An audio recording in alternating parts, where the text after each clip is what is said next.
I'm here with J.D. Alexander, who's a cattle feeder from Nebraska, and this year serving as NCBA's president. So J.D. is putting in a lot of time traveling around and attending meetings and visiting with beef producers all around the country, I'm sure. And this week at the combined meeting of the Colorado Cattlemen's Association and Colorado Livestock Association.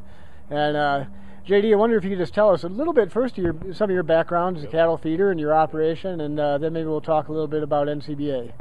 Certainly. I'm a third-generation cattle feeder farmer, born and raised where I actually live today.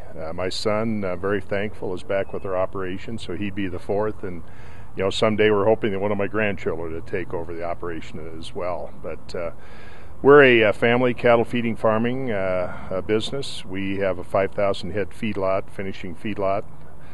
Bring the cattle from all over really the middle part of the nation. Live in an area that's very abundant in the corn and the ethanol byproducts, which really help us quite substantially. Have access to a lot of the packing plants to deliver our product. So really, just very proud to be here, and it's a great convention that they're having here, and I'm also very honored to be the representative for NCBA as president this year.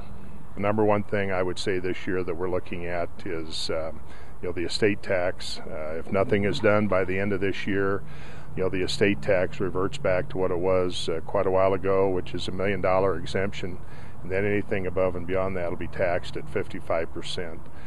With the way things have gone, land prices, beef prices, everything has escalated. It doesn't take much now to get to be $1 million, and if you're going to be taxed above and beyond that, we really want to be able to turn our operations over to the next generation. And if we've got an estate tax that could revert back to that, that'll make it nearly impossible. The other thing, of course, this is a year that they're starting to work on the farm program. The main thing we want to look at there is that it does not become detrimental to the cattle industry. We've got some vital parts in there that we need to rely on the research, the conservation part of it, and so on.